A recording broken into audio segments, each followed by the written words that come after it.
เพิ่มทวีการจัดตั้งแผนพัฒนาเวียกงานแรงงานและสวัสดิการสังคมให้มีประสิทธิผลดีขึ้นกองประชุมสรุปเวียกงาน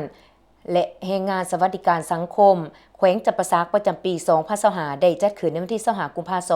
2026นี้ที่ศูนย์พัฒนาฝีมือแรงงานแขวงจับประสักให้เกียรติเป็นประธานของฐานปริญญาเอกสุขสวรรค์วิไลวงศ์ห้องเลขาพรรคแขวงประธานคณะกรรมการปกครองแขวงจับประสักมีฐานจันทบูรณ์ศรีประเสริฐกรรมการพรรคแขวงหัวหน้าแผนกแรงงานและสวัสดิการสังคมแขวงมีคณะแผนกแรงงานและสวัสดิการสังคมแขวงมีห้องประธานคณะกรรมการปกครองและหัวหน้าห้องการแรงงานและสวัสดิการสังคมเก่าเมือง1นครผู้ประกอบการบริษัทจัดหางานและพนักงานแผนกแรงงานและสวัสดิการสังคมแขวงเขาห่วมทานจันทบูรณ์ศรีประเสริฐหัวหน้าแผนกแรงงานและสวัสดิการสังคมให้เกียรติกล่าวเปิดกองประชุมโดยยกให้เห็นกองประชุมสรุปเวียกงานแรงงานและสวัสดิการสังคมในทั่วแขวงประจำปี2025ในครั้งนี้แม้นมีความหมายความสำคัญหลายซึ่งจะได้พร้อมกันรับฟังการรายงานการสรุปราคาผลการจัดตั้งปฏิบัติเวียกงานแรงงานและสวัสดิการสังคมประจำปี2025เกี่ยวกับผลสำเร็จขอโครงข่างสิ่งที่ท้าทายและบทเรียนที่ถอดถอนใดพร้อมกันนั้นยังได้รับฟังการวางทิศทางแผนการปี2026ซึ่งเป็นปีทำอิฐของการจัดตั้งแผนพัฒนาเวียกงานแรงงานและสวัสดิการสังคม5ปีครั้งที่6 2006 หา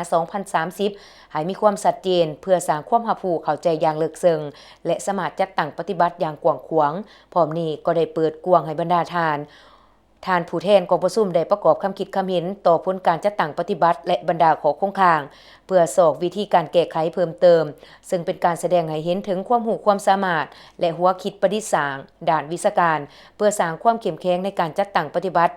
แผนพัฒนาเวียกงานแรงงานและสวัสดิการสังคมในปี2026ให้ดีขึ้น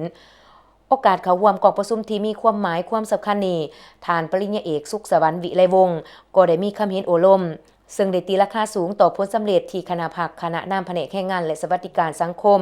ได้นำพาสีดำจัดตั้งปฏิบัติในระยะผ่านมา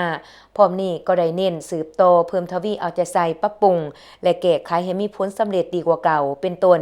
การประสานงานในการพัฒนาฝีมือแรงงานระหว่างแขนงการเศรษฐกิจภาครัฐเอกชนยังบ่ทันกลมเกี่ยวกันเฮ็ดให้แรงงานที่มีฝีมือมีวินัยมีความอดทนบ่เพียงพอกับความต้องการของตลาดแรงงานและยังมีปัญหาการสร้างเวียกเฮ็ดงานทำซึ่งผู้ประกอบการเจ้าของโครงการและนักธุรกิจยังบ่ทันสนองตำแหน่งงานใหม่ให้เพียงพอกับความต้องการตลาดแรงงานตำแหน่งงานที่ดีเกิดขึ้นใหม่จำนวนหนึ่งต้องการแต่แรงงานที่มีฝีมือซึ่งเฮ็ดให้แรงงานของพวกเราพบความยุ่งยากในการเข้าถึงการมีเวียกเฮ็ดงานทำและเวียกงานที่มีรายได้สูงการส่งเสริมการจัดหางานและการเข้าถึงการบริการจัดหางานยังบ่ทันตอบสนองกับความต้องการของตลาดแรงงานปัญหาแรงงานเคลื่อนย้ายไปต่างประเทศแบบบ่ถูกต้องและการขาดแคลนแรงงานในท้องถิ่นและการส่งเสริมสายพัวพันแรงงานยังบ่ทันเข้มแข็งการคุ้มครองแรงงานคนต่างประเทศที่เฮ็ดเวียกอยู่ภายในแขวงบ่ทันเป็นระบบและการร่วมมือเป้าหมายยังมีความยุ่งยากซึ่งได้ส่งผลกระทบต่อเวียกเฮ็ดงานทำของแรงงานลาวการขยายอัตราส่วนเขาในการประกันสังคมบ่ทั่วถึงการบริการประกันสังคมโดยเฉพาะการปิ่นปัวสุขภาพยังบ่มีคุณภาพดีเท่าที่ควรการนโยบายต่อผู้มีผลงานและคุณงามความดีในภารกิจปฏิวัติศาสตร์ประชาธิปไตยยังสืบต่อแก่ยาวการคุ้มครองบริหารเวียกเก็บกู้ระเบิดที่บ่ทันแตกตกค้างก็ยังบ่ทันคงตัวงบประมาณการปฏิบัติบรรดาโครงการขึ้น